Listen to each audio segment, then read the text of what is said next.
Discovery of the body by the lake. On the brisk, windy morning of November 15, 2023, the serenity of Chicago's Lake Michigan shoreline was disrupted by a haunting discovery. At approximately 7:15 a.m., an avid jogger by the name of Karen Lopez, who frequented her favorite jogging route along the North Avenue beach, stumbled upon something she would never be able to forget. Karen had been running with her headphones on, a coffee thermos waiting in her car nearby, mentally checking off her to-do list for the day when she noticed something unusual through the gaps of the dense, foggy air. At first, it seemed like a heap of clothing or trash dumped near the rocky edge of the lake. As she got closer, an eeriness began to settle in her chest. Her pace slowed, and she removed her headphones. The freezing November wind whipping the air carried with it a silence that made her hyper-aware of every sound, her own breathing, the crunch of the gravel below her shoes, and the ominous lapping of lake water. It's probably just some drunk passed out, Karen thought nervously, trying to rationalize what she was seeing, but the stillness of the figure ahead was unnatural. There was no rise or fall to indicate someone breathing. As Karen finally stood over the body, her stomach plunged. The figure was a man, dressed in a once crisp navy blazer and a sky-blue dress shirt that had been stained a deep crimson. His tie was loosened, crooked around his neck in a way that suggested frustration or carelessness amid an intense moment. His face was pale, his eyes open wide but vacant, fixed on the cloudy Chicago sky. The knife still protruded from his chest, a black-handled kitchen knife, its blade smeared with dried blood. Karen did what most people would do. She froze in place, paralyzed by the horror of her discovery. Seconds felt like minutes, then reality hit her like a freight train. She fumbled with her phone, dialing 911 with trembling fingers. 911, what's your emergency? The dispatcher asked calmly. I'm at the lakeshore by North Avenue, and there's a man here. He's on the ground by the rocks, and he's dead. The dispatcher asked Karen to stay on the line as they attempted to calm her down and urged her not to touch anything. Emergency vehicles arrived within 10 minutes, their flashing red and blue lights cutting across the frosty morning mist. A team of uniformed officers swarmed the scene, cordoning off the area as paramedics conducted a quick examination, confirming what Karen already knew: the man was long dead. Detective Evan Rhodes, a seasoned investigator with the Chicago PD, stepped out of his unmarked car, his scarred leather gloves giving a quick tug to his jacket. He leaned down to inspect the body, his sharp eyes taking in every detail, the pooling blood partially frozen in the early morning cold, the bruises around the man's knuckles that suggested faint traces of a struggle, and most of all, the stark absence of items usually associated with violent robberies. His Rolex watch gleamed beneath his bloodied cuff. His wallet, though open, still contained several crisp $100 bills. His phone, cracked but intact, sat nearby. "This doesn't look like a robbery," Evans murmured to his partner, Detective Amanda Blake, who joined him moments later. "It's personal," she replied, crossing her arms as the cold seeped into her skin. "Those stab wounds, they're deliberate. That blade is in deep." Nearby, Karen provided a statement to another officer. Her voice wavered as the gravity of the situation sank in. "He's just lying there, like someone left him to die. I didn't see anyone. I don't know how long he's been here." Detective Rhodes's instincts were already turning. The fog still hugged the lakefront like a shroud, as though it too wanted to keep the secrets of what had happened here. But this felt premeditated, cold, calculated. Whoever had done this had wanted Daniel Parker, because by now they'd identified the victim through his driver's license, to die, and left him in a place where no one would find him until it was too late. Forensics soon swarmed the area, snapping photos, bagging evidence, and noting the small details: car tire tracks on damp gravel nearby, a faint smear of powdery dirt on Daniel's right shoe, and the lack of frost on the knife's handle, suggesting the murder hadn't been carried out many hours earlier. Time of death? Likely somewhere late the night before. The lakeside, usually filled with runners, dog walkers, and visiting families, became an instant crime scene. The quiet morning routine of Chicago's residents abruptly changed into whispers of unease as news crews began arriving to report the chilling sight discovered by an unsuspecting jogger. Karen Lopez, understandably shaken and already shielding her face as cameras swarmed the area, couldn't shake one thought as she sat in the back of the squad car giving her final statement. Someone out there knows exactly what happened. Someone planned this, and they're still walking free. Initial investigation detective Evan Rhodes adjusted his leather gloves, his breath visible in the crisp Chicago air. Standing over the lifeless body of Daniel Parker, He took in the scene with the practiced eye of a man who had seen far too many cases like this, yet each one still found a way to unsettle him. His partner, Amanda Blake, was crouching a few feet away examining the ground. "Well," Rhodes broke the silence, "this isn't a mugging, that's for sure." He pointed at Parker's wrist where a silver Rolex glinted in the pale morning light, spattered faintly with dried blood. "Rolex is still here, wallet's intact, guy wasn't exactly hard up." Blake nodded, brushing her blonde ponytail out of her face as she stood. "And whoever did this wasn't in a rush. Those stab wounds? Deliberate, personal. He pissed someone off bad." Her voice was calm, but beneath it was the edge of curiosity and apprehension every detective felt at the start of a new case. The forensic team was photographing the scene and moving carefully around the body, collecting potential evidence. Around them, uniformed officers cordoned off the area with yellow tape, keeping away the growing crowd of curious pedestrians who had been jogging or walking their dogs when they noticed the commotion. A tech walked over to the detectives holding up a smartphone in a clear evidence bag. "Found this near the body. Looks like it's his. Cracked screen, but it still powers on. There's a missed call. Probably his last one."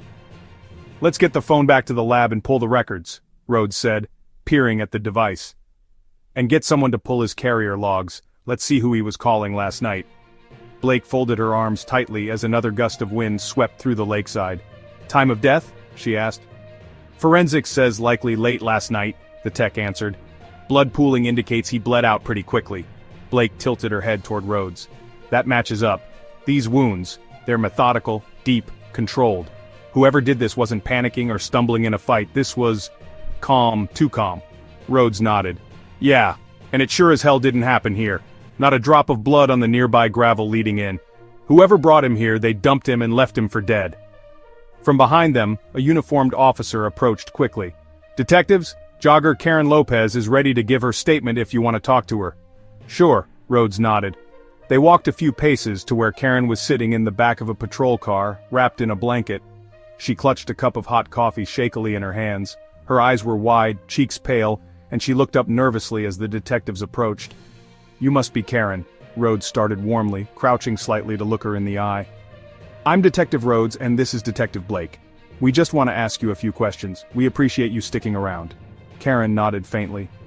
I still can't believe it," she stammered, her voice unsteady. I never expected something like this. I mean, I run this path every morning." "We understand," Blake chimed in sympathetically. "It's a lot to take in. You did the right thing calling 911. Can you walk us through what happened this morning? Start with what you saw."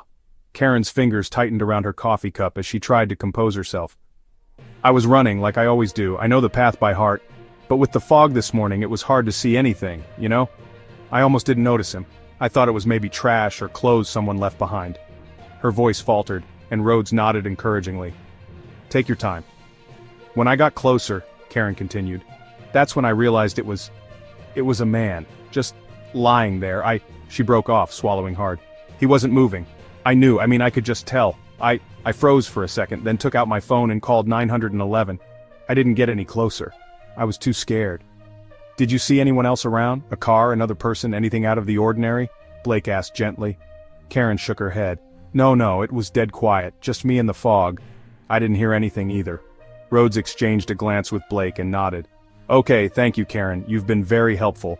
One of the officers will take down your full statement when you're ready. Do you have someone you can call to come pick you up?" Karen nodded faintly. "Yeah, my husband, I'll call him." As they walked back toward the body, Blake took a deep breath and exhaled sharply. "No witnesses, no leads. It's starting to smell like premeditation." "Whoever did this didn't come here to be seen," Rhodes agreed. "They used the fog, the quiet of the lakefront early in the morning. They're covering their tracks." Blake crouched again near the body and motioned for Rhodes to join her. "Hey, check this out," she said, pointing at the right shoe. "There's powdery dirt here. Definitely not from around here. Could be from wherever this started." "Good eye," Rhodes said, rising to his feet. He turned to one of the crime techs. "Bag the shoe and get samples of that dirt." One of the officers walked up behind them, holding a wallet in a gloved hand. "ID says Daniel Parker, lives in Lincoln Park, 38 years old." "Lincoln Park, huh?" Blake said, raising her eyebrow. "Not exactly a cheap neighborhood. Looks like Mr. Parker was doing pretty well for himself. Wonder who hated him enough to end things like this." Rhodes rubbed his chin thoughtfully. "Only one way to find out. Let's start with his wife. If a guy's at a lake in the middle of the night with a drink in him, it's either business or personal. Or a mix of both, Blake added. He called her, didn't he? Rhodes asked, motioning toward the phone already bagged by crime techs. Her name must be in the call log, Blake smirked lightly. Husbands do love to call their wives at inconvenient times, let's hope her answers aren't. With that, the detectives turned their full attention to peeling back the layers of what promised to be a dark and complicated case. Related characters come forward. Back at the station, Detective Rhodes leaned back in his chair, looking at the whiteboard in front of him. Daniel Parker's face stared back at him from a photograph clipped in the center, surrounded by a few scant details they had so far. The word murder had been circled in bold red marker at the top. His partner, Amanda Blake, entered the room holding manila folders and a fresh cup of coffee. "All right, Rhodes," Blake said, dropping the files onto the desk beside him. "Here's what we've got so far. You ready to start digging into his circle?" Rhodes gestured to the board. "Put me in the front row. Who've we got?" Blake opened the first folder and placed a photo of a woman next to Daniel's. Jessica Parker, his wife for 7 years. She was home last night, or so she says. She got 2 missed calls from her husband before his death. Claims she didn't pick up because he gets, messy when he's been drinking. But her car, a black SUV, was spotted on traffic cams near the lake around the time of death. Rhodes raised an eyebrow. Spotted how close? 2 blocks. Times line up just enough to make it suspicious. Rhodes rubbed his chin. She could have been meeting him, or avoiding him. Did she have anything to say about why he might have been out there? Blake smirked. She skirted the topic, but here's where it gets interesting. Turns out Mrs. Parker did file a domestic disturbance complaint about 8 months ago. Bruised ribs. Never followed up though, claimed she didn't want to ruin his career. Rhodes muttered under his breath. Classic case, stay for the money, or for the fear. Either way, Blake continued, she's definitely got some skeletons and we're gonna need to shake her a bit harder. All right, Rhodes said, adding Jessica's name and photo to their board. Who's next? Blake flipped to the next folder, revealing a photo of a clean-cut white man in his early 40s. Mark Hudson, one of Parker's colleagues over at his real estate company. He and Daniel were out drinking last night at a bar called the Rusty Nail. Mark says they left around 9. His story checks out with the bar staff, though they also mentioned things got tense between the two before they stepped out. Tense, how?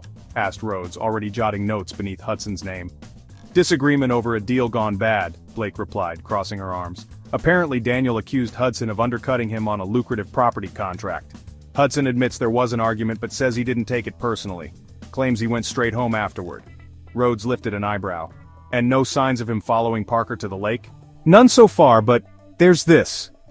Blake held up her own phone where a photo showed Hudson with a faint bruise along his jawline. Forensics said Daniel had bruised knuckles, likely from landing a punch.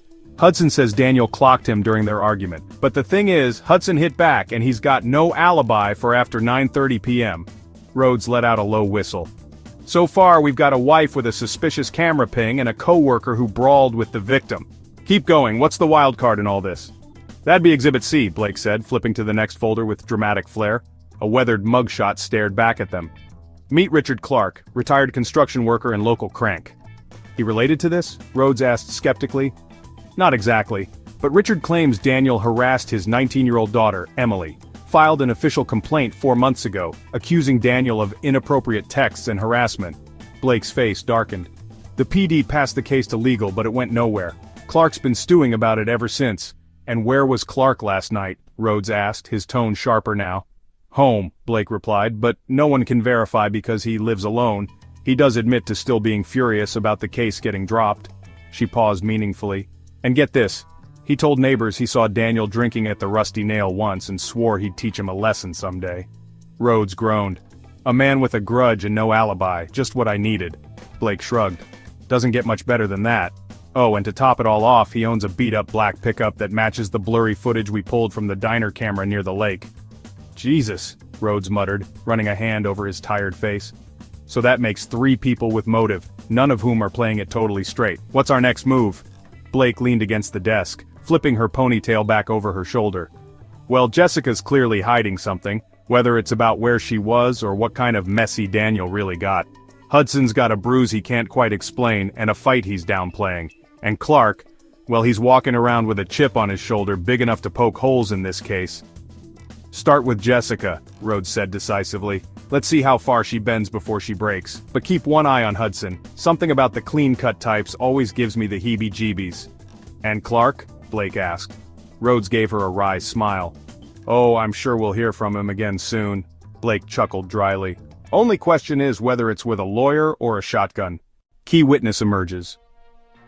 The fluorescent lights of the Chicago Police Department interrogation room flickered faintly, casting a dull glow over the rectangular table. Elizabeth Cohen sat across from Detective Evan Rhodes and his partner, Amanda Blake. She was a petite woman in her mid-30s with sharp, intelligent eyes hiding behind large, rimmed glasses. Her scarf was wrapped tightly around her neck and her hands trembled slightly as she clasped them together on the table. You're absolutely sure you want to do this without a lawyer? Rhodes began gently but purposefully.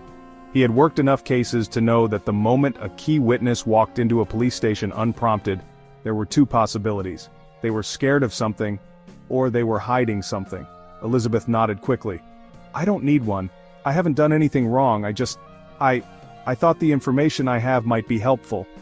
Blake leaned forward slightly, resting her arms on the table. Her approach was softer, coaxing. It's okay, Elizabeth. We appreciate you coming in. Just take your time and walk us through what you saw. Elizabeth blinked a few times, clearly nervous, but then exhaled sharply as though trying to push through her apprehension. I was walking my dog Wednesday night, she started. His name is Max, a German Shepherd. I usually take him along the lakefront near the parking lot on Montrose Avenue. It's quiet, especially late at night, and Max likes the open space.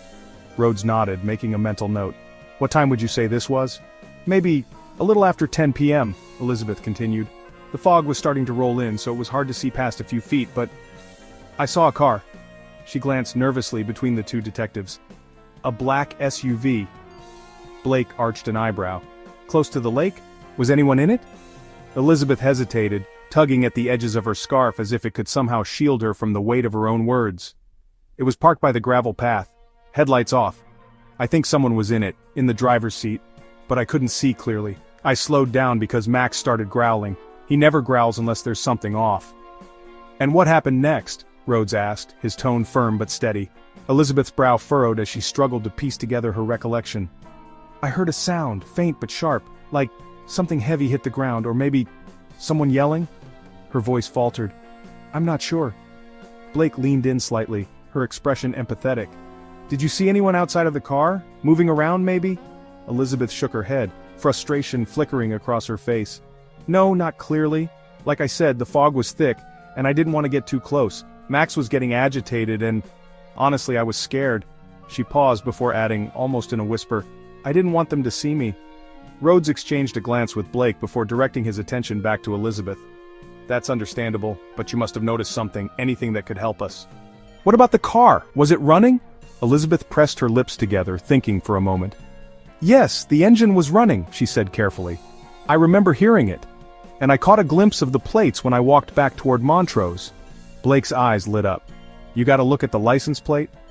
Well, kind of. It was hard to see in the fog, but I think the first part was 8ZJ or 8JZ. I'm not sure about the rest, but it was Illinois plates for sure. Rhodes nodded, scribbling it down. That's a good start. Did you notice anything else? Something about the make or model of the car? Elizabeth shook her head again. It was big, an SUV like I said, black. Definitely newer. Blake smiled softly at her, trying to put her at ease. You've been really helpful, Elizabeth. Every detail matters, even if it feels small. Elizabeth fidgeted with the hem of her sweater, her eyes darting between the two detectives. There's one more thing, she said, her voice dropping slightly. Rhodes leaned closer, his pen hovering over his notepad. What's that? When I was walking away, Elizabeth began, her voice trembling slightly. I glanced back and She hesitated, taking another deep breath. I saw someone standing outside the car, just standing there, watching the lake. Blake's tone remained calm but pressing. Could you tell if it was a man or a woman? Elizabeth shook her head quickly. No, it was just a figure. I couldn't make out any details because of the fog, but whoever it was didn't move toward me. They just stood there, kind of frozen. Rhodes tapped his pen against the notepad thoughtfully. And you didn't see or hear anything else after that? No, Elizabeth replied, her voice almost a whisper now.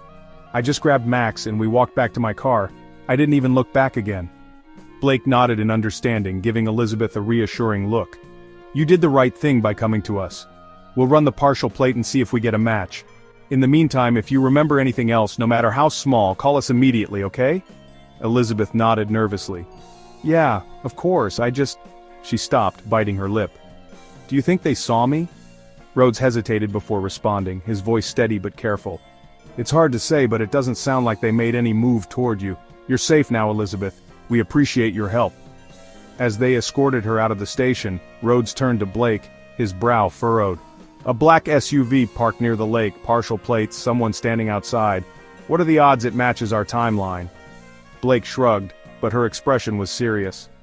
Better than zero, especially if we cross-reference the plate numbers in the system. It could be a rental, registered to someone in town, maybe even Jessica Parker.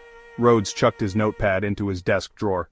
Let's find out. Whoever was out there knows something, and if Elizabeth is right, they weren't just admiring the fog. Initial suspicions. Mark Hudson. The conference room at the precinct was sterile. Plain white walls, a long metal table, and a single bulb hanging above, casting a clinical light onto the man sitting with his arms crossed. Mark Hudson, 42, a clean-shaven real estate executive with sharp features and a confident air, leaned back in his chair, his expression hovering between irritation and smugness. Detective Rhodes entered the room, carrying a thick folder of evidence and accompanied by Amanda Blake, who shut the door behind them with a deliberate click. Rhodes sat down across from Hudson, placing the evidence folder on the table but tapping it with his fingers instead of opening it. All right, Mr. Hudson, Rhodes began casually, his voice steady and calm. Thank you for coming in. I know you've had a pretty long day, so let's make this simple. Hudson smirked, leaning forward slightly. Look, Detective, I already told the officers everything I know. Daniel and I got into an argument, sure. But what co-workers don't butt heads once in a while? You're wasting your time if you think I had anything to do with... You know, what happened to him. Blake leaned against the wall, arms crossed. Mr. Hudson, going from a butting heads disagreement to bruises on your jaw doesn't exactly scream casual, does it? Her tone was sharp but measured, cutting through Hudson's aura of confidence. Mark rubbed his jaw instinctively, forcing a chuckle to cover his discomfort. Look, Daniel hit me first. I didn't press charges, did I? And yeah, I hit him back. I'm not proud of it, but it was two grown men blowing off steam after a couple of drinks. It was nothing. Sure doesn't look like nothing in the photos, Rhodes interjected, opening the folder and sliding a picture toward Hudson. It showed a close-up of the bruises around Hudson's jaw, faint but visible, taken earlier that morning during his voluntary questioning. Hudson exhaled loudly, his frustration bubbling to the surface. It happened at the Rusty Nail, okay? Ask the bartender. Hell, ask the whole damn bar. There was no blood spilled other than maybe my pride. And after we got into it, we went our separate ways. I went home. End of story. Blake stepped closer to the table, her knuckles brushing the edge as she leaned in. Here's where things get tricky, Mark. You say you went your separate ways. Fine. But Daniel's body didn't turn up in a bar. It turned up by Lake Michigan late last night. So where'd your little spat really end? Hudson's eyes darkened, but he kept his tone firm. I don't know what happened after I left. I didn't follow him, if that's what you're asking. I went straight home. You can call my wife. She'll back me up. Blake exchanged a quick glance with Rhodes, her eyebrow raising slightly. We might just do that, she said, voice laced with a subtle challenge. Rhodes leaned forward now, both elbows on the table. Mark, let's cut to it. What was the fight about? You were drinking, sure, but this wasn't some petty brawl over who bought the last round. What were you two really arguing about? Hudson hesitated, his gaze flickering between the two detectives. For a moment it seemed like he might clam up entirely, but then he exhaled deeply. It was business, all right? Daniel had this tendency to push boundaries, not just with clients but with co-workers too. He didn't play fair, and he didn't care who he burned to get what he wanted. This time, it was about a property bid. He accused me of cutting him out of it. A complete lie, by the way. Rhodes tilted his head, listening carefully, but his expression stayed neutral. What kind of property are we talking about? Hudson shifted uncomfortably in his chair. A high-end development project, new condos just west of downtown. Big money attached to it. Lots of potential for commission, you know? Daniel had a knack for sniffing out opportunities like that, but Hudson paused and grimaced. Let's just say he liked to operate in the gray areas of ethics. He didn't care how dirty he got his hands, as long as the payout was worth it. So, you were mad enough to throw punches, Blake said flatly, her words as much a statement as a question. Mad enough to punch him, not kill him, Hudson snapped, his patience thinning. Are you really telling me you think I dragged him to some lake because of a business spat? Rhodes didn't flinch at Hudson's defensive tone. Instead he gave a small, almost imperceptible shrug. The thing is, Mark, fights like this, they don't always end when the drinks stop flowing. Sometimes they fester. One guy throws a punch and the other guy stews on it. Maybe follows him home, or waits in the parking lot. Hudson's hands tightened on the edge of the table. I didn't follow him anywhere. After I left the Rusty Nail, I got in my car and drove home. That's it. I didn't even know he was dead until this morning when the news broke. And you expect us to take your word for it? Blake pressed, her gaze sharp and unwavering. You don't have to, Hudson shot back with pointed defiance. Check the bar cameras. I bet they caught me leaving after the fight. And my car GPS logged my trip home. You want proof I didn't go near that lake? Look there, not here. He jabbed a finger toward his own chest, his voice rising. Rhodes leaned back in his seat, cool as ever, barely reacting to Hudson's outburst. We're already looking everywhere, Mark. And just so we're clear, you say you went straight home last night. Anything else you'd like to add before we verify that timeline? Hudson's jaw clenched, his confidence faltering ever so slightly. No, that's my story and it's the truth. Blake straightened up, the corners of her mouth tightening in frustration. All right, Mark. We're gonna let you go for now, but don't get too comfortable. If there's a crack in your timeline, we'll find it. Hudson stood up, pushing back his chair with a screech. Do what you've got to, detective. You're wasting your time on me, though. I didn't kill him. As Hudson left, Blake turned to Rhodes, who was still seated, his fingers tapping rhythmically against the folder on the table. He's smug, she muttered, but he's hiding something. You saw how defensive he got when we pushed the timeline. Rhodes nodded slowly, his eyes lingering on the closed door. Yeah, the guy's got a temper, no question, but does he have the guts to take Daniel out in the cold? Leave him by the lake like that? I'm not convinced. Blake smirked faintly. Not convinced yet, but let's see what those bar cameras and GPS logs have to say. If Mark Hudson took a detour last night, he's not going to bluff his way out of it. The Angry Father, Richard Clark. The small interrogation room felt like it was closing in. Richard Clark sat with his arms crossed, his rugged face weathered from years of working construction, and a scowl that seemed as permanent as the lines etched into his forehead. His large, calloused hands rested stiffly on the table, twitching slightly as if itching for a cigarette. Detective Evan Rhodes and Amanda Blake entered the room, their expressions calm but sharp, carrying the weight of experience. Richard's eyes immediately followed Rhodes as he dropped a folder onto the steel table and sat down across from him. Blake leaned against the door, letting her partner take the lead. Mr. Clark, Rhodes started, his voice steady but probing. Thanks for coming in. We just have a few questions about Daniel Parker. Richard's scowl deepened as he leaned back against his chair. I already told the guy at the scene what I know, he snapped. I didn't kill him, if that's what you're fishing for. Blake spoke up, her tone softer but no less relentless. We're not saying you did, Mr. Clark, at least, not yet. But here's the thing, people don't usually make open threats against someone in public, and then act surprised when the police come knocking after that person ends up dead. I never said I'd kill him, Richard shot back defensively, his voice a low growl. I said I'd teach him a lesson, big difference. Rhodes leaned forward slightly, clasping his hands on the table, his eyes locked onto Richard's, steady and unblinking. What kind of a lesson are we talking about here? He asked calmly. Because from where I'm sitting, Daniel Parker didn't seem like the type of guy who'd learn anything from a stern talking to. Richard slammed a fist onto the table, startling no one except himself. That piece of garbage harassed my daughter. You think I'd just let that slide? His voice was rough, trembling with barely contained anger. Blake stepped forward, arms crossed over her chest. You filed a complaint 4 months ago, she said. We saw the report. You accused Parker of sending your daughter inappropriate texts, showing up where he wasn't wanted. But that case went nowhere. Why didn't you push harder? Because the system's rigged, Richard spat. Guys like him, money, connections, they always get away with it. What was I supposed to do? Drag it out in court for months just to watch him walk away scot-free? He shook his head bitterly. No, I handled it my way. Rhodes pressed on. And what exactly does your way mean, Richard? Richard leaned forward, his hands gripping the table edge tightly. For a moment the tough, angry exterior cracked, revealing something more raw. Grief and desperation. I just wanted to scare him, he admitted, his voice quieter now, almost hoarse. I followed him to the lake that night. I was going to confront him, make him understand that if he went near Emily again he'd regret it. And then what happened? Rhodes asked, his voice low and deliberate. Richard's eyes darted between the two detectives, his throat bobbing as he swallowed. I saw him there. He was drunk, could barely stand on his own. I was about to walk up to him, but then I stopped. I thought, what's the point? Yelling at him wouldn't change anything, so I backed off, left him there. Blake studied Richard carefully, her head tilting slightly as if reading between his words. Were you alone when you left? Did anyone see you? Richard hesitated, his jaw tightening. I was alone, he admitted gruffly. No one saw me, my truck was parked a ways down, figured it was better not to be seen hanging around someone like Parker. Rhodes leaned back in his chair, his piercing gaze never leaving Richard.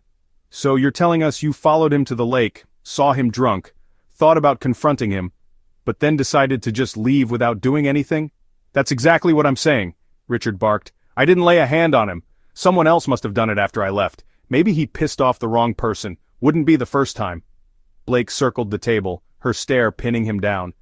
You seem pretty sure about that, Richard. It almost sounds like you're hoping someone else did your work for you. Because right now you've got motive, no alibi, and a whole lot of anger that says otherwise. Richard shot to his feet, his chair screeching against the floor. You think I stabbed him? He hissed, his voice shaking with outrage.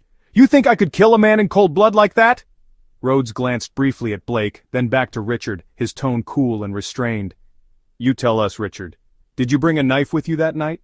Richard's face twisted, torn between indignation and something harder to read. No, he said finally, his voice dropping to a low grumble. I didn't need a knife. I just wanted to scare him. That's all I wanted. Blake leaned in, her voice sharp. But if you didn't scare him, or touch him, why does your truck show up on the diner security camera near the lake around the estimated time of his death? Richard's eyes flickered with panic for a split second before settling back into a glare. I told you, I watched him. Then I left. You want to check my truck? Go ahead. You won't find a damn thing. I ain't got nothing to hide. Rhodes stood, pushing his chair back deliberately. We'll do just that, Mr. Clark. But here's the deal. If this turns out to be a lie, if there's even one hole in your story, we're coming back. And this time, it won't be just a talk. Richard glared at both of them, his chest rising and falling with the effort of holding back his rage. I didn't kill him, he growled through clenched teeth, and you're gonna look like fools when you figure that out. Blake opened the door, gesturing for a uniformed officer to escort Richard out. As soon as he was gone, she turned to Rhodes, shaking her head. He's holding back, she muttered. I don't buy that just to scare crap. He's got too much anger, too much history with Parker for me to believe he'd just walked away. Rhodes nodded slowly, his eyes still on the door. Maybe. But the way he talked about leaving, it felt off, like even he isn't sure whether to believe his own story. Blake smirked faintly. Guess we'll let the evidence decide, huh? Rhodes grabbed the folder off the table, murmuring, Yeah, let's just hope it gets to that before he decides to take matters into his own hands. Again. The Wife and Hidden Secrets. The living room of Jessica Parker's home in Lincoln Park was pristine, almost unnervingly so. Not a single throw pillow was out of place on the expensive beige sectional, and the scent of fresh lilies filled the air. Jessica sat stiffly in an armchair across from Detective Rhodes and Amanda Blake, who had decided to pay her a visit rather than bring her into the precinct. Dressed in a white cashmere sweater and dark jeans, Jessica looked the part of a grieving widow, composed, but with red-rimmed eyes that suggested she had shed tears recently. Her hands gripped a mug of tea, though it didn't appear she had taken a single sip. Thank you for agreeing to meet with us, Mrs. Parker, Rhodes began, his tone measured and calm. We know this is a difficult time for you. Jessica nodded mechanically, her lips pressing together in a tight line. Of course. Whatever I can do to help. I want whoever did this to pay. Blake, seated on the edge of the couch, studied Jessica silently for a moment before leaning forward slightly. We appreciate that, she said gently. Right now, we're trying to get a clearer picture of Daniel's movements the night he passed. Anything you can remember, even the smallest thing, might help. Jessica hesitated, her gaze dropping to the untouched tea in her hands. I didn't see him that night, she said quietly. We were having issues lately. It wasn't unusual for him to come home late after drinking. Rhodes exchanged a glance with Blake before settling his gaze back on Jessica. We understand relationships can be complicated, he said carefully. But here's the thing. We know Daniel tried calling you twice that night. Did you speak to him? Jessica shook her head quickly. No, I didn't answer. He was always like that when he drank. I knew it wouldn't be a productive conversation, so I ignored it. Blake's voice softened, though there was a sharpness to her words. We also know that your car was spotted near the lake that night, Mrs. Parker. A black SUV, 2 blocks from where Daniel's body was found. Can you explain that? Jessica's eyes widened, the composure she had been clinging to slipping visibly. "What? That's impossible. I don't even remember leaving the house." Rhodes leaned back slightly, giving her space. "Traffic cams don't lie, Jessica. Your vehicle shows up at 10:27 p.m. and is seen leaving the area around 10:45. If you didn't drive it there, someone else did. Do you keep a spare key lying around?" She exhaled sharply, her hands trembling slightly as she placed the mug on the coffee table. "No, I mean yes, but it's always here. I can't explain it, I swear. Maybe it was stolen, I don't know." Blake's eyes narrowed slightly. "This isn't something we can afford not to know, Mrs. Parker. Right now, your husband's murder is looking very personal, and your car puts you very close to the scene." Jessica's face crumpled, and for a moment Rhodes thought they had pushed her too far, but she steadied herself, brushing a stray lock of hair behind her ear. Look, Daniel wasn't a saint, okay? He wasn't the man everyone thought he was." Her voice cracked slightly and she looked down at her lap. Blake tilted her head. "What do you mean by that?" Jessica bit her lip, taking a long moment before responding. "He had a temper," she admitted quietly. "He wasn't physically abusive, at least not in the way you might think. But there were moments, fights that, got out of hand." Rhodes leaned forward slightly, his tone calm but focused. "Out of hand how?" Jessica hesitated, her fingers gripping the edge of her sweater. "Last year we had an argument. He didn't hit me, but he shoved me. I fell and I cracked my ribs. I went to the hospital, but I told them I'd slipped on the stairs. I didn't want it to get out, to ruin his reputation at work or for Anna to find out." Blake sat up straighter. "Anna being your daughter?" Jessica nodded, her voice barely above a whisper now. "Yes, my daughter from a previous marriage. She's only 15. I stayed with Daniel for her. He provided a good life for her, a nice home, good schools, stability. I thought I could manage it." Rhodes shared a quick glance with Blake, noting the obvious cracks forming in Jessica's fragile facade. "Jessica," he said carefully, "did Daniel's temper extend to Anna? Was there ever a point where she was in danger?" Jessica's reaction was immediate. Her head snapped up, her eyes glassy with a mix of fear and anger. "No, he didn't touch her," she said firmly. "I wouldn't have let him." Blake didn't miss the way Jessica's hands balled into fists in her lap. "But," she prompted softly. Jessica's gaze darted to the side, her breaths coming quicker now. "But he said things. He made comments that—" She trailed off, her jaw tightening. "Jessica," Rhodes pressed gently, "if there's something you're not telling us, now's the time. Did Daniel do something to Anna that night? Did something happen that made you get in that car?" Jessica's composure finally broke. Tears spilled down her cheeks, and she shook her head helplessly. "He called me," she said, her voice shaking. "He'd been drinking, slurring his words. He asked me to come pick him up. I didn't want to, but he said something about Anna. He said he knew she'd never respect him as a stepfather, and that maybe he'd been too impatient with her." Blake's brows furrowed. "Impatient how?" Jessica sobbed harder, her words tumbling out in a panicked rush. I don't know what he meant, but it scared me. I grabbed the keys and I drove to the lake, and when I got there—" She buried her face in her hands, shaking visibly. "What happened when you got there?" Rhodes asked, his voice steady. Jessica looked up at him, her face pale and streaked with tears. "We fought," she whispered.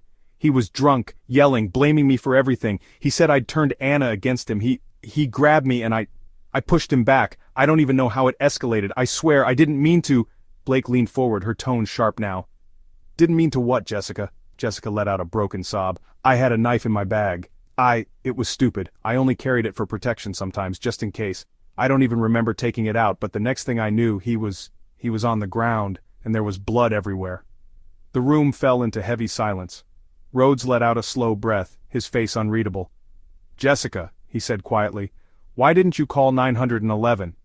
Her voice was barely audible. "I panicked. I was scared. I thought no one would believe me." She looked down at her hands, trembling violently. "I just left him there."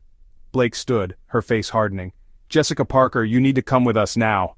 Jessica didn't resist as Rhodes moved to handcuff her, her sobs turning into silent tears. As they escorted her out of the house, Rhodes glanced at Blake, his expression grim.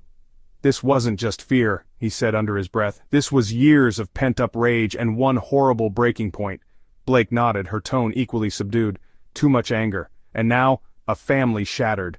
The unexpected confession. It was a cold, rainy afternoon at the precinct when Michael Carter, Jessica Parker's ex-husband, walked into the Chicago Police Department. Dressed in a battered leather jacket and jeans, he looked worn down. His face was pale, but there was something resolute in his expression, as though he had made peace with a difficult decision. The desk sergeant raised an eyebrow at him when he said words that no one was expecting. "I'm here to confess," Michael began, his voice strained, "to the murder of Daniel Parker." Minutes later, Detective Evan Rhodes and Amanda Blake found themselves sitting across from Michael in the same stark interrogation room where they had spoken to Richard Clark just days before. This time, though, the air was heavier. This wasn't just another suspect. This was Jessica's ex, a man with no evident connection to the case, inserting himself into the middle of their investigation.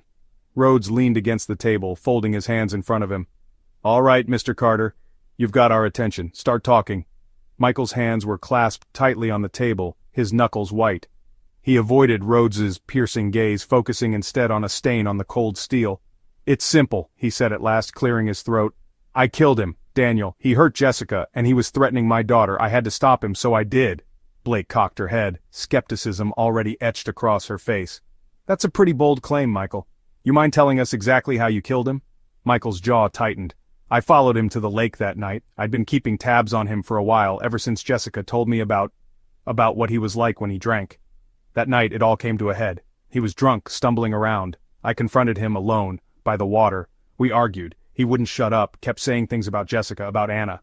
I snapped, I grabbed the knife, and He paused, his voice catching in his throat. "I stabbed him." Rhodes watched him closely, his expression betraying nothing. "You stabbed him. And then what, Michael? Walk us through it." Michael hesitated, his fingers twitching slightly. I don't remember much after that. I panicked. I left him there and drove home." Blake crossed her arms and leaned back against the wall. "So, you just happened to have a knife on you? What kind of knife?" Michael blinked, faltering slightly under her gaze. "It was a kitchen knife, black handle." Rhodes and Blake exchanged a glance, small, subtle, but significant. Rhodes decided to press further. "All right, Michael, you said you've been keeping tabs on him. Does that include following him to the Rusty Nail that night? Or is this the first time you saw him?" Michael's brow furrowed. "No, I wasn't at the bar, He trailed off, clearly struggling to keep his story together. Blake pounced on the opening. "Funny, because Daniel's body showed no signs of a struggle. You're telling me he just stood there and let you stab him to death? A guy like him, a controlling narcissist with a temper, doesn't exactly go down without a fight." Michael shifted uncomfortably, his confidence visibly faltering. I don't know. Maybe he was too drunk to fight back." "Convenient," Blake said dryly, smirking slightly. Rhodes leaned back, exhaling slowly. "Let's talk about the knife again. If you stabbed him with a kitchen knife, why wasn't there any trace of it at the scene? No fingerprints, no blood on you, no knife left behind. And what about the blood pattern? Forensics says this wasn't a quick loss of control, it was calculated. Precision. That doesn't sound like snapping to me." Michael clammed up, his shoulders sinking as he appeared to shrink under their scrutiny. Blake leaned forward, her tone sharper now. "Michael, here's what I think. I think you're lying. You're trying to protect someone. You don't even seem to know enough to fake your way through this confession. So let's cut the crap. Who are you covering for? Jessica?" At the mention of her name, Michael's head snapped up, and for the first time, genuine emotion flickered across his face. "She doesn't deserve this," he said hoarsely. "She's been through enough because of him. She was scared. She didn't mean for it to happen." Rhodes arched an eyebrow, his voice calm but firm.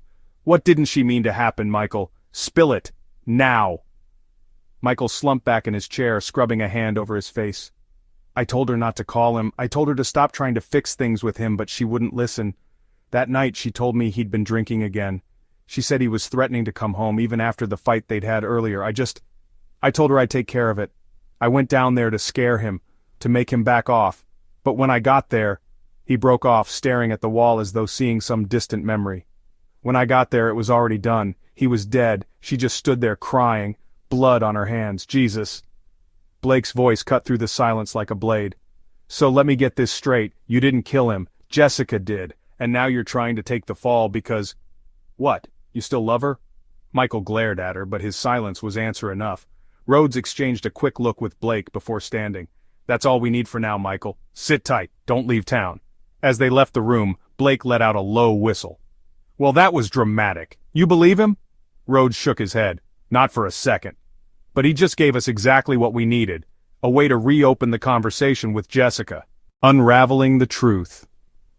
The interrogation room was colder than usual, or at least it felt that way to Jessica Parker. She sat across from Detectives Evan Rhodes and Amanda Blake, her once pristine composure now entirely shattered. Deep shadows hung under her eyes and her hands fidgeted at her lap as though she couldn't decide whether to clasp them together or dig her nails into her palms. Rhodes leaned forward slightly, resting his elbows on the table. "Jessica, we're at the end of the line here," he began in a measured tone.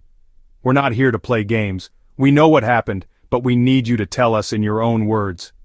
Jessica hesitated, her eyes darting to the stark white walls of the room, searching for refuge. I already told you everything," she mumbled, her voice faint but shaking with emotion. Blake tapped her pen against her notebook, a subtle but deliberate sound to pull Jessica's attention back to the room. "No, Jessica, you didn't.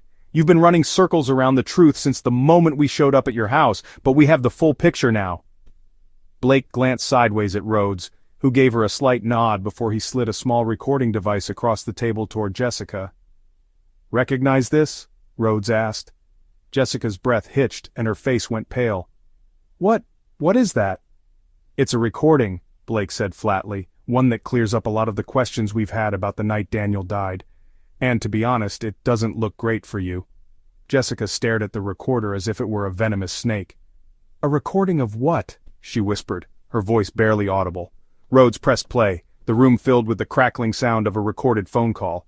Jessica's voice came through first, panicked, frantic, almost unrecognizable. "I don't know what to do, Michael. He's drunk again. He's saying horrible things. About Anna, he said he's coming home. I can't handle it anymore."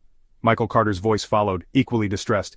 "Jessica, don't go to him. Just lock the doors, call someone, just don't go." "I don't have a choice," Jessica cried over the recording. "If he comes back here, he'll hurt her again. I can't." The recording cut off abruptly. Jessica's lips parted, trembling as she tried to form words. I didn't know he recorded that call. I didn't." Blake leaned in closer, her eyes boring into Jessica's. "That's not the worst part, Jessica. You know what Michael did after that call? He went straight to us, told us everything. About the threats Daniel made, about you going to meet him that night. He even tried to take the fall for you, but there's only so much he can cover up." Tears welled in Jessica's eyes and she finally buried her face in her hands. "I didn't mean for it to happen," she sobbed into her palms. "I swear, I didn't mean for any of it to happen." Rhodes's voice remained firm but calm. "Then help us understand, Jessica. What did you mean to do?" She looked up at him, her face red and streaked with tears. "He called me. He was drunk and yelling. He said I ruined his life, that I'd turned Anna against him, that it was all my fault. He was so angry. He said he was going to fix this once and for all." Blake's pen froze mid-tap and she leaned forward. "Fix what, Jessica? What exactly did he mean?" Jessica shook her head helplessly. I don't know, but it was about Anna. About how she didn't respect him as a stepfather, how she didn't listen to him. I was terrified. I thought he was going to hurt her." Rhodes's voice softened just slightly. "Is that why you brought the knife?" Jessica squeezed her eyes shut, the weight of the question crashing down on her. "Yes," she finally admitted, her voice cracking. "I only brought it in case he got violent, in case I needed to protect myself." "But that's not what happened, is it?" Blake pressed, her tone as sharp as the blade Jessica had carried that night. Jessica shook her head violently, tears streaming down her face. "No, he was yelling and I was yelling back. He grabbed me and I pushed him off. And then he laughed. He laughed at me. He said I wasn't brave enough to stand up for myself, that I'd always be weak." Her voice broke entirely and she let out a choked sob. "I don't even remember pulling the knife out. But suddenly I was holding it. And he just kept laughing. I told him to stop, to shut up, but he wouldn't." Rhodes leaned forward, speaking softly but with a clear edge. "So you stabbed him?" Jessica covered her mouth with her hands, shaking violently. "Yes," she whispered. "Yes, I stabbed him, over and over. I didn't even realize what I was doing at first. I just wanted him to stop laughing, to stop hurting us." The room fell silent, the only sound coming from the soft hum of the fluorescent lights. Blake broke the silence, her voice cold and measured. "And then you left him there. You didn't call the police. You didn't try to explain what happened. You just walked away." Jessica nodded weakly, her entire body trembling. "I panicked," she admitted. "I couldn't think. I just wanted it all to go away." Rhodes stood slowly, his chair scraping against the floor. "Jessica Parker, you're under arrest for the murder of Daniel Parker." As he cuffed her hands, Jessica didn't resist, her sobs now silent and defeated. Blake opened the door for Rhodes to escort her out, Before they stepped outside, Jessica paused and turned toward them, her face hollow. "I didn't want it to end like this," she whispered. Blake replied without missing a beat. "Nobody ever does." Key discovery from forensics. The sterile buzz of fluorescent lights filled the forensic lab as Detective Evan Rhodes and Amanda Blake walked through the door. The room was organized chaos, walls lined with microscopic imaging machines, tables spread out with evidence bags, and a faint chemical scent lingering in the air. Dr. Lauren Miles, the lead forensic investigator, stood hunched over a microscope at the far end of the room, her lab coat pristine and her glasses perched slightly skewed on her nose. "Detectives," she greeted without looking up, gesturing toward a tray of evidence bags laid out on the counter beside her. "I was wondering when you two would show up. You'll want to see this." Rhodes folded his arms, leaning against a counter as Blake stepped closer to the tray. "What did you find, Doctor?" Rhodes asked, his voice dripping with curiosity. Dr. Miles straightened, removing her gloves with the flourish of a seasoned expert. "Let's start with the easy stuff," she said. "We analyzed the knife, simple kitchen blade, black handle. Pretty common, nothing remarkable about the weapon itself." Blake furrowed her brow, arms crossed. "Yeah, but I'm guessing you wouldn't call us down here for something unremarkable. What are you holding back?" Miles smirked slightly. "Patience, Detective. The knife had no fingerprints, which wasn't surprising given Jessica admitted she wore gloves. The blood on the blade matches Daniel Parker's, and the placement and depth of the wounds indicate she struck while he was in a seated or kneeling position, consistent with her claim he was drunk and likely incapacitated." Rhodes raised an eyebrow. "So, we can confirm he wasn't standing. That does match her story. What about the gloves?" Miles pointed to another evidence bag on the tray, within which rested a pair of black leather gloves, still stained with faint streaks of blood. "Her gloves, recovered from the interior of her SUV.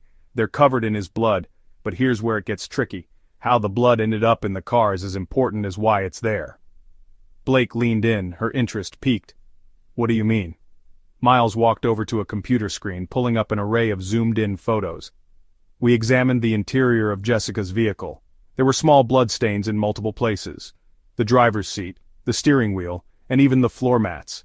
The pattern's consistent with someone transferring the blood into the car on their person, rather than directly bleeding in the vehicle." Rhodes frowned. "So, no cleanup attempt on Jessica's part?" "Not exactly," Miles replied, clicking to bring up another image. "There were faint streaks of diluted blood on the floor mats, like someone used water or a wipe to try to clean up. But it wasn't thorough. There was enough residue left for us to spot it and confirm it matches Daniel Parker's DNA." Blake exhaled sharply, crossing her arms again as she studied the images. "She really thought wiping a bloodstain with a napkin would fool everyone? That's rookie panic," Rhodes cut in, his tone more thoughtful. "She said she panicked after stabbing him. This just adds to that narrative. She drove away with his blood on her gloves, left the knife behind. Not exactly the work of a calculated suspect covering her tracks." "Speaking of panic," Miles continued, walking back over to the microscope, "let me show you something else. This is where it gets intriguing." She adjusted the eyepiece and motioned for Rhodes to take a look. He stepped forward, peering through the microscope. "What am I looking at?" he asked. "The bloody fabric fibers we lifted from the blade," Miles explained. "They match Daniel Parker's suit, but here, you see this faint gray smear near the edge of the fiber?" "Yeah, what is it?" Rhodes asked, pulling back and glancing at her. "Traces of concrete dust," Miles replied, her tone almost triumphant. "It's faint, but it's there. The type is consistent with construction materials, specifically coarse-grade aggregate, not typical for the lake area." Blake immediately perked up. "Wait, so he wasn't killed at the lake after all?" Miles shrugged. "Possible, it could have been transferred from somewhere else. Whatever it is, someone or something carried that dust on them to the scene." Rhodes stood straighter, rubbing his chin thoughtfully. "Could tie back to Jessica's SUV, or someone else entirely. Did she drive through a work zone? Was Daniel somewhere dirty before she picked him up? It opens up a lot of questions." Miles wasn't finished yet. "One more thing," she said, flipping to another screen on the computer. She brought up high-resolution photos of Daniel Parker's shoes. "We sampled the dirt from the treads of his shoes." Rhodes eyed the image on the screen. "That powdery stuff, lake sand? No, this dirt came from a landscaped area, possibly a park or a planted lot. It has traces of fertilizer. It wasn't where you found him at the shoreline." "So he walked through a park, or somewhere with landscaped soil, before he ended up at the lake?" Blake said, her skepticism growing. What are we saying here? There was a stop between wherever he and Jessica fought and where she left him? Doesn't fit her story, does it? Rhodes sighed, his eyes narrowing at the evidence before them. No, it doesn't. If she lied about where the struggle took place, it means there's more to this. She was too frantic to have thought about moving him herself, so was someone else involved? Or did she snap somewhere else and drive to the lake to dump him there in a panic? The timeline's becoming more important than ever, Blake added. We have her on traffic cams around the lake at 10:27 p.m., but there's no footage of her going anywhere like a park before that. Miles closed the evidence folder with a decisive thump. This doesn't change who killed him, she said, but it paints a picture you detectives will need to sort out. Was it a moment of rage, or was there time for her to think, to plan where to go? Rhodes nodded grimly. Thanks, Dr. Miles, this fills in some gaps but opens 100 new ones. Blake smirked. Well, at least it wouldn't be fun if the puzzle was too easy. As they exited the forensic lab and headed back down the precinct hallway, Rhodes turned to Blake. That concrete dust. Something about that detail is sticking in my head, but I can't place it yet. Maybe it connects to Richard Clark or even her ex-husband Michael. We better figure it out fast, Blake replied, because if Jessica's story is starting to unravel, we don't know how much more time we'll have before lawyers start poking holes and making this mess harder to pin down. Rhodes cracked his knuckles absently. Let's hope what we've got so far is enough to corner Jessica or dig a little deeper into her connections. One way or another, the truth will crack open. Closing the case. Detective Evan Rhodes stood by the precinct bulletin board, his arms crossed as he stared at the web of photos, timelines, and notes pinned in a chaotic but oddly elegant arrangement. A red line traced the key events in bold strokes. Daniel Parker's body by the lake, Jessica Parker's confession, Michael Carter's failed cover-up, and Richard Clark's volatile threats. The board was the story of a tragedy, but it wasn't complete yet. Amanda Blake walked in, 2 steaming cups of coffee in hand. Staring at it won't write your closing report, she teased, setting 1 cup down in front of him. Rhodes took the cup but didn't turn away from the board. I keep wrestling with it, he said after a sip. Jessica's confession explains the stabbing, but it doesn't explain everything. The concrete dust on Daniel's clothes, the fertilizer on his shoes, the timeline, pieces of it still feel loose. Blake leaned against the desk and tilted her head toward him. Sometimes cases don't wrap up nice and clean. This one? It's emotional. Messy, but it's clear enough to prosecute. Before Rhodes could respond, the door to the precinct meeting room opened, and Assistant State's Attorney Rachel Kern stepped in.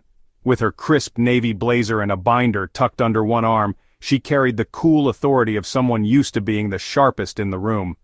Detectives, she greeted, nodding at Blake and then at Rhodes. I've reviewed the evidence and I wanted to discuss next steps before I authorize formal charges. I also have a question or two about your victim. May I? Blake gestured toward the chairs in front of Rhodes' desk. The floor is yours. Kern sat down, flipping the binder open. Let's walk through the timeline. Jessica Parker confesses to stabbing her husband during a confrontation near the lake. But there are multiple details, small ones, but they matter, that suggest Daniel was somewhere else before he ended up there. The question is, should we pursue those details further, or let the case rest on her confession? Rhodes finally turned away from the board and faced Kern. His tone was firm, but reflective. We have Jessica admitting she killed him. The blood evidence matches. Her SUV was seen on traffic cams near the lake, but as you said, Daniel wasn't killed in one spot, not really. The fertilizer on his shoes suggests he was somewhere landscaped. And the construction-grade concrete dust? That didn't come from the lake's shoreline or Jessica's car. He was moved, or he moved himself, before ending up where we found him. Blake leaned forward, setting her coffee down. And let's not forget the time frame. The traffic cam placed Jessica's car at the lake between 10:27 and 10:45 p.m. Forensics estimates time of death was sometime between 9:30 and 10:15 p.m. It's just tight enough to fit her story, but not airtight. There's still wiggle room. Kern raised an eyebrow. Are you suggesting she didn't do it? No, Rhodes replied quickly. She did it. The stab wounds, the emotional breakdown in the interrogation room. She wasn't faking that. This was a crime of passion, plain and simple.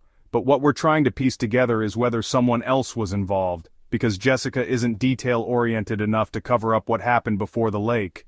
Blake nodded in agreement. She panicked, left him there, but that doesn't explain everything. For example, why was Daniel so covered in concrete dust? If he was drunk, where was he before the lake? Was someone else with him who hasn't come forward?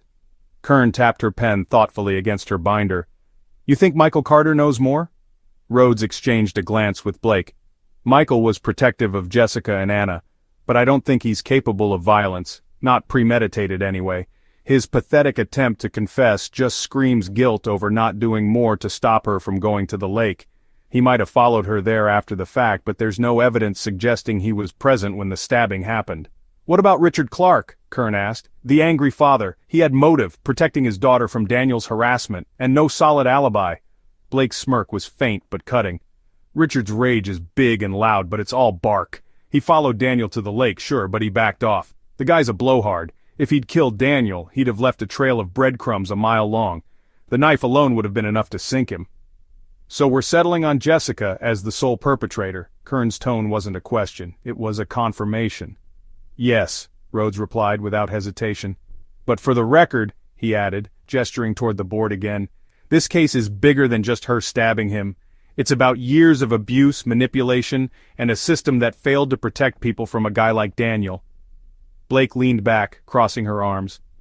"Daniel Parker burned every bridge he ever walked across. His coworker Mark Hudson, that bar fight wasn't random, it was the breaking point in a long list of professional betrayals. Richard Clark, he filed a harassment complaint that went nowhere because Daniel knew exactly how to dodge accountability. And Jessica, she stayed in that marriage because she thought keeping Anna safe meant keeping Daniel happy, until the night he pushed her too far." "And Michael Carter?" Kern asked. Blake shrugged. "The ex-husband trying to play hero? He meant well, but he panicked just like Jessica did. He was trying to save her, but you don't save someone by covering up a murder. He's collateral damage in this whole mess." Kern closed her binder with a decisive snap. "All right, I'm moving forward with charges against Jessica Parker for second-degree murder. We'll factor in mitigating circumstances. The abuse, the emotional distress, but make no mistake, she killed him. And a jury's going to want answers to all the questions you raised. If anything new comes up, I expect to hear from you two immediately." "Count on it," Rhodes said. As Kern left the room, Rhodes turned back to the board, his fingers tapping absently against his coffee cup. Blake watched him with a knowing expression. "You're still not satisfied, are you?" she asked. Rhodes sighed. "The case is closed, technically, but that concrete dust, it's sitting in the back of my head, like a splinter I can't pull out. Someone else knows more than they're saying." Blake smirked and picked up her coffee. "Well, let's hope they don't wait until another body turns up before they decide to share." Public reaction and lessons learned. The press conference room at the Chicago Police Department was filled with the low hum of murmured conversations as reporters prepared their cameras and microphones. The case had gripped the city for weeks, a story that touched on complex issues of domestic violence, justice, and morality.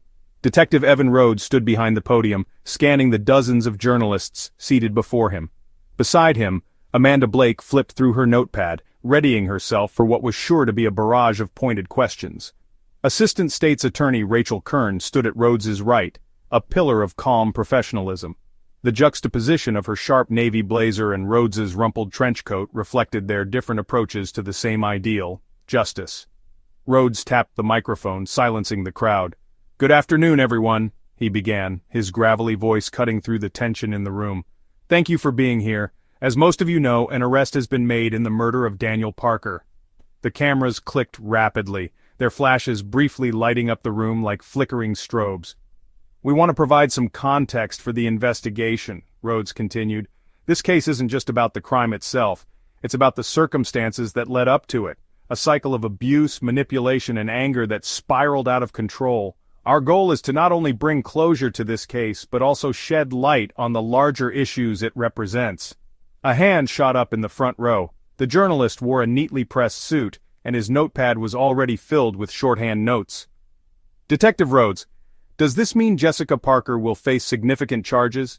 Even though reports suggest a history of domestic violence in her marriage, is the system punishing a victim here?" Blake interjected before Rhodes could respond.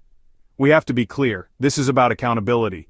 Jessica Parker admitted to a crime, and we've moved forward with charges.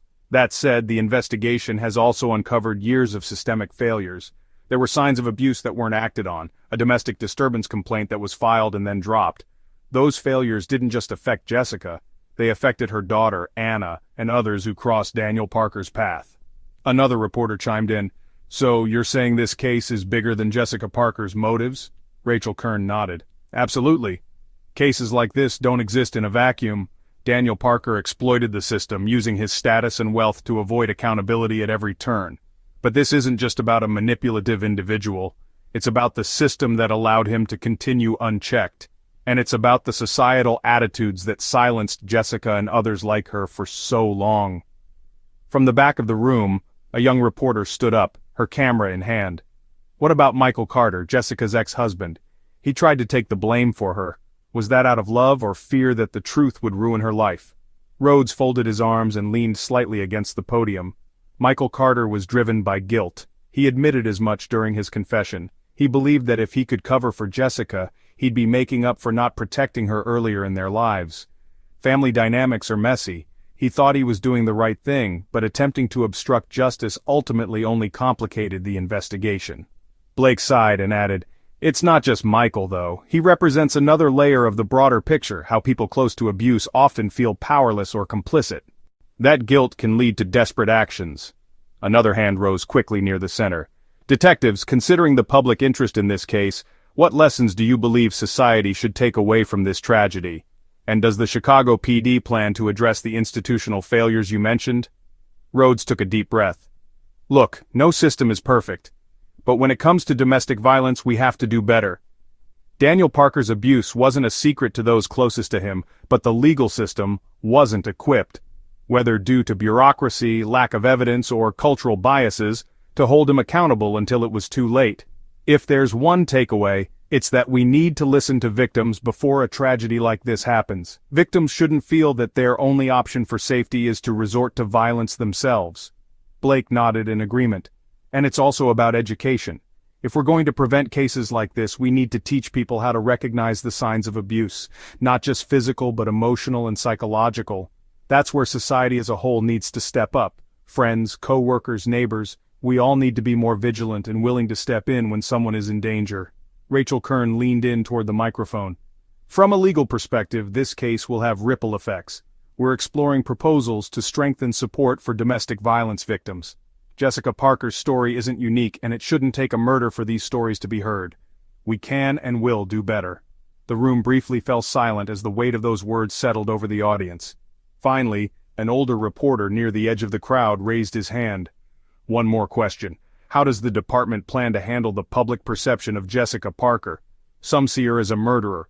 Others see her as a victim who broke under pressure. Where do you stand?" Rhodes looked directly at the reporter, his tone steady but empathetic. "Jessica Parker is both. She committed a crime, that's undeniable. But the circumstances surrounding it, years of abuse, fear for her daughter's safety, the system's failure to protect her, make her more than just the sum of her actions. She was pushed to a breaking point, and while that doesn't absolve her, it does demand that we look at the bigger picture. We're all accountable for the role we play in letting abuse like this escalate." Blake added, "Public perception will be divided, and that's fine. But let's not forget that there's a little girl at the heart of this, Anna. Her life has been turned upside down because of what happened. We owe it to her and kids like her to learn from this case and make damn sure it doesn't happen again." The reporters murmured amongst themselves, jotting down final notes as the trio behind the podium exchanged glances. The press conference concluded, but the weight of the case lingered in the air. As they exited the room and walked back toward their desks, Rhodes let out a long, weary sigh. "You think any of them got it?" Blake smirked faintly, sipping her coffee. "Some, maybe. Others are just here for the headlines. Either way, we did our part." "You think the changes Kern mentioned will actually happen?" he asked, more out of hope than expectation. Blake tilted her head thoughtfully. "Maybe. Change doesn't come overnight, but if this case gets one victim to come forward, or one person to pay attention when someone they know is in trouble, then yeah, I think it'll matter." Rhodes nodded. "At least we closed it, for now." "Yeah," Blake said, "for now."